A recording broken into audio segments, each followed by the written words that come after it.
샬롬. 지난밤 편안하셨습니까? 여러분 반갑습니다.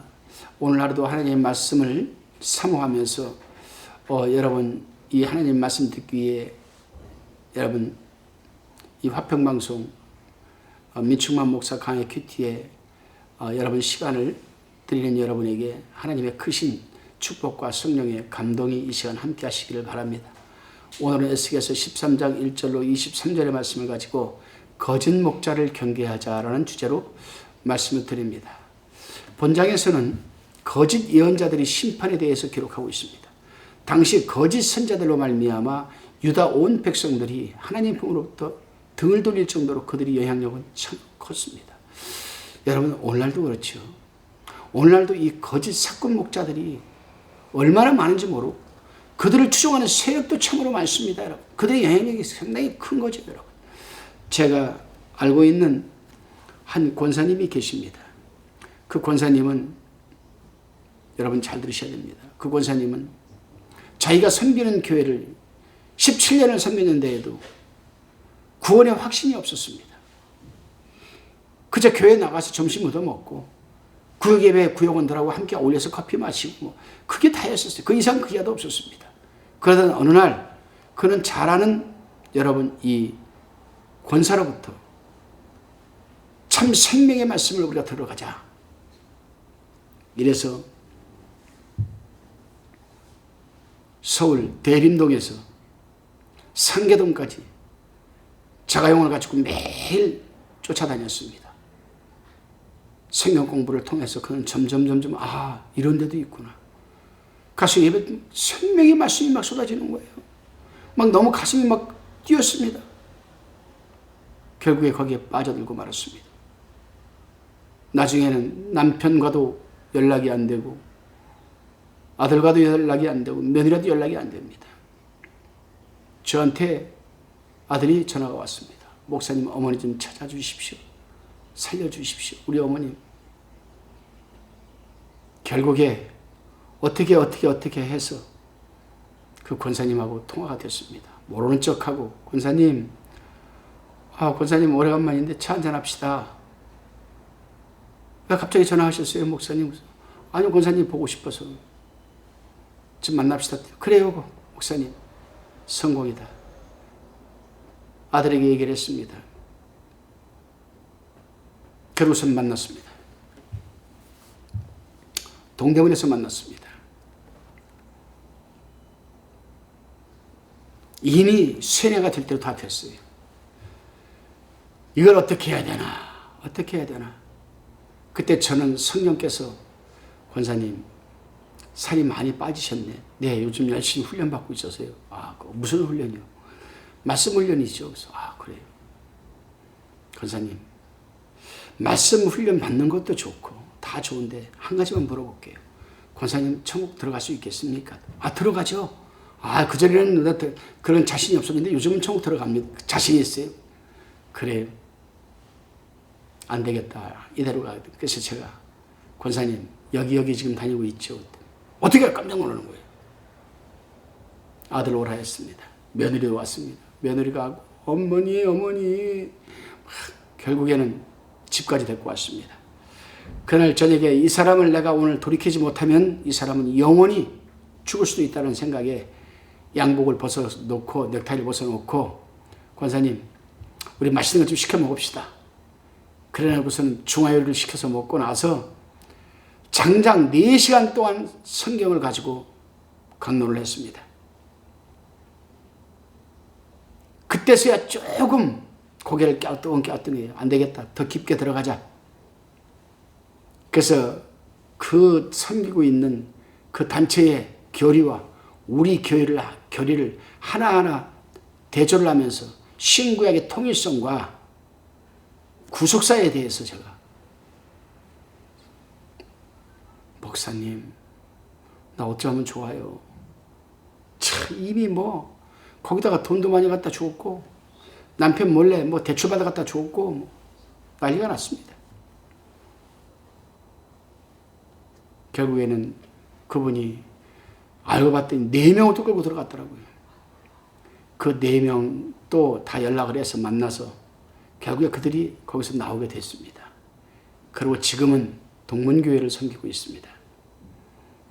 그래요, 여러분. 우리는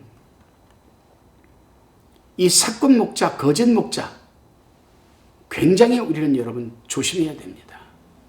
우리 영혼이 피폐하기 시작하고 우리 영혼에 사단이 틈을 타면 걷잡을 수 없는 여러분 빠져나오기가 엄청 힘들어요. 여러분, 러시아의 대문호 도스토옙스키 아시죠? 이 도스토옙스키가 죄와 벌이라는 그 명작을 썼습니다. 그렇죠? 에스겔 선지자는 거짓 선자들이 죄와 벌을 남긴 거예요. 도스토옙스키가 죄와 벌을 남겼다라면 이 에스겔 선지자는 거짓 선자들이 죄와 벌을 지금 우리에게 말해주고 있는 겁니다. 본문 1절로 7절을 한번 들어봅시다. 여호와의 말씀이 내게 임하여 가라사대 인자야 너는 이스라엘이 예언하는 선자들을 쳐서 예언하되 자기 마음에서 나는 대로 예언하는 자에게 말하기를 너희는 여호와의 말씀을 들으라. 주 여호와의 말씀에 본 것이 없이 자기 신명을 따라 예언하는 우매한 선지자에게 화 있을진저. 이스라엘아 너희 선지자들은 황무지에 있는 여우 같으니라. 너희 선지자들이 성 무너진 곳에 올라가서도 아니하였으며 이스라엘 족속을 위하여 여호와의 날에 전쟁을 방비하게 하려고 성벽을 수축지도 아니하였느니라. 6절에 여호와께서 말씀하셨다고 하는 이 자들이 허탄한 집과 거짓된 점괘를 보며 사람으로 그 말이 굳게 이르기를 바라게 하거니와 여호와가 보낸 자가 아니라. 7절에 너희가 말하기는 여호와의 말씀이라 하여도 내가 말한 것이 아닌즉 어찌 허탄한 묵시를 보며 거짓된 점괘를 말한 것이 아니냐. 오늘날 여러분 정말 양심을 걸고 양심의 손을 얹고 잘못된 이 목회를 하는 사람들은 이 말씀을 분명히 읽어야 합니다. 당시에는 하나님으로부터 소명을 받지 않고 일종의 직업으로 예언자 노릇을 하는 사꾼들, 즉 거짓 선자들이 있었습니다. 마태복음 7장 15절에도 기록되어 있어요. 그들은 하나님의 말씀이라고 하지만 하나님의 계시도 없이 자기들 마음대로 말하고 사람의 귀를 즐겁게 하려고 거짓 평안을 말하는 이 사람들을 여러분 미혹하였습니다. 에스겔은 그 거짓 예언자들을 향하여 본문 4절에서 황무지에 있는 여우 같다고 하였습니다. 여러분, 여우는 간교하고 부패한 것을 좋아하며 파괴시키는 성질을 가지고 있죠. 그런데 여기서 에스겔 선지자는 5절에서 너희 선지자들이 성 무너진 곳에 올라가지도 아니하였으며 이스라엘 족속을 위하여 여호와의 날에 전쟁을 방비하게 하려고 성벽을 수축하지도 아니하였느니라고 지금 말하고 있습니다. 에스겔. 이게 무슨 말입니까, 여러분? 이 말을 영적으로 재해석해서 우리가 들어보면은 그 거짓 선자들은 백성들의 도덕적 결함을 지적하지도 않았고 그들을 회개시키지도 않았다는 겁니다.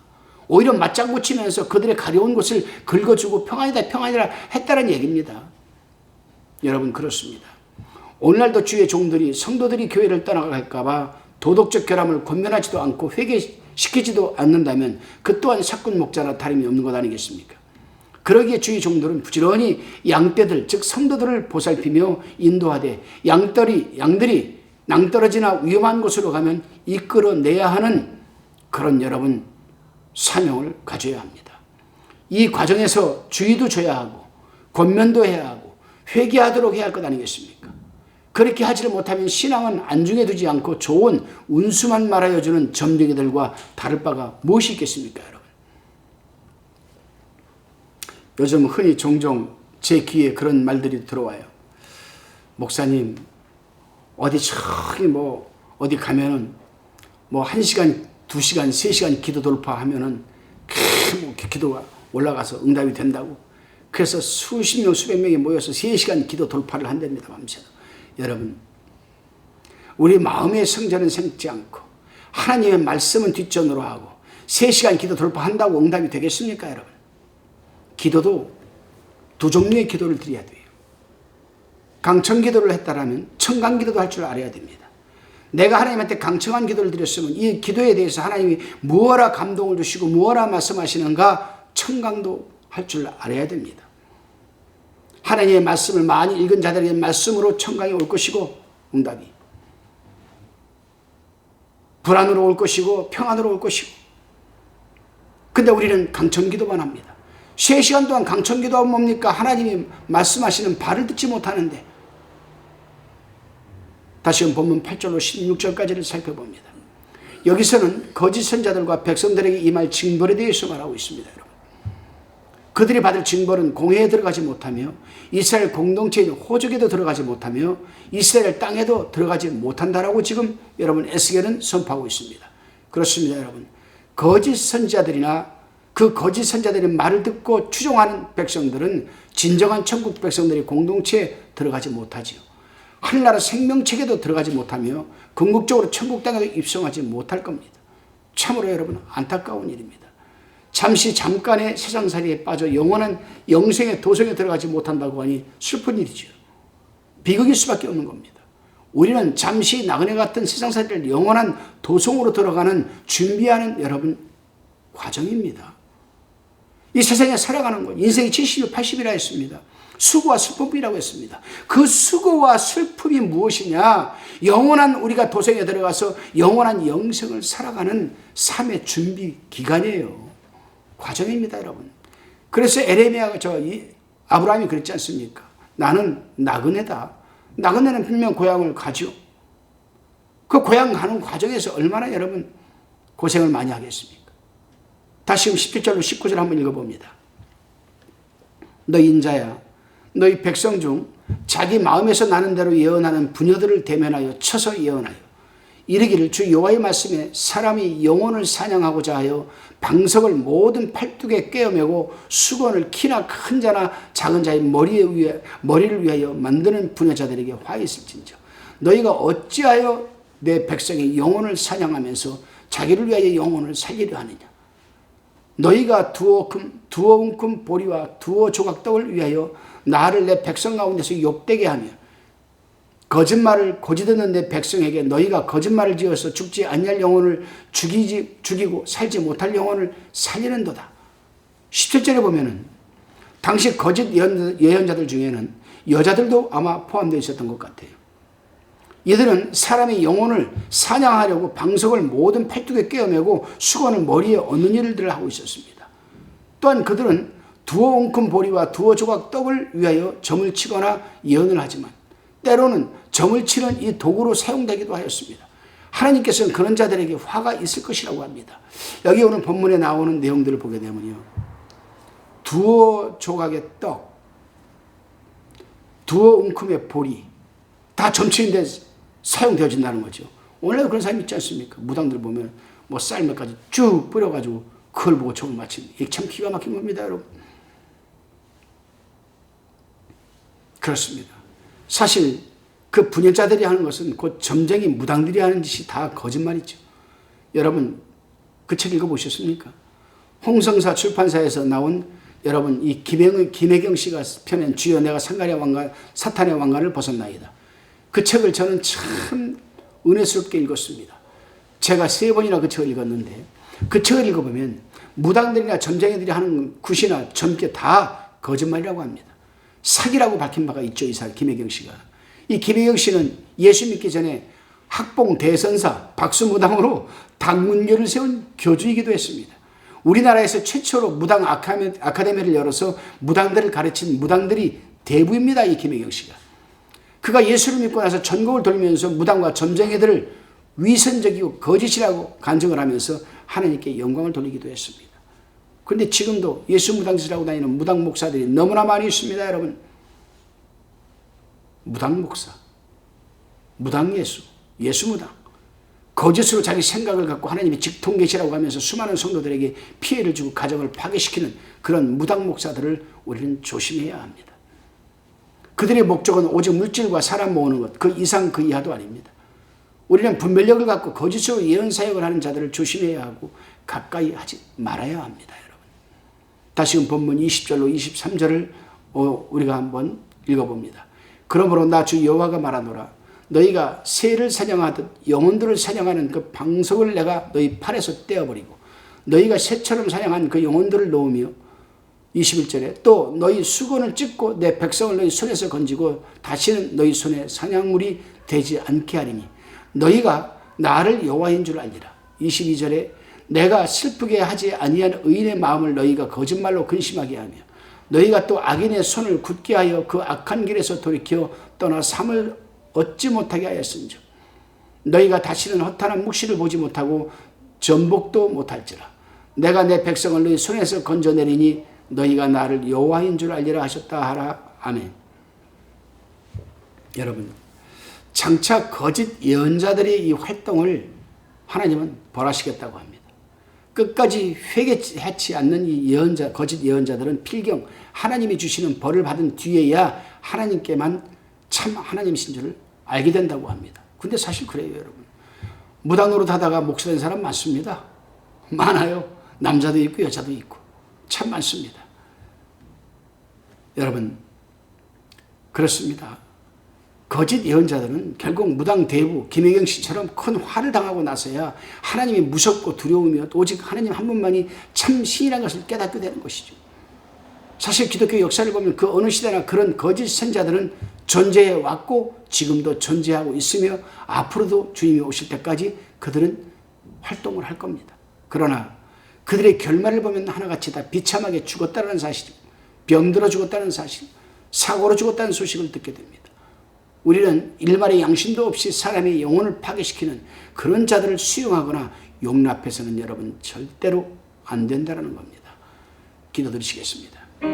주님, 우리는 하나님의 종으로서 사명을 감당하기 전에 나는 하나님으로부터 소명을 받았는가를 생각하게 도와주시고 영혼을 살리는 사명에 쓰임받게 하시고 영혼을 파괴시키는 일에는 쓰임받지 말게 하옵소서. 물질 때문에 거짓 사역을 하지 말게 하시고 오직 생명을 살리는 하나님의 말씀을 가르치고 선포하는 일에 최선을 다하게 하옵소서. 감사드리오며 예수님의 이름으로 기도드리옵나이다. 아멘.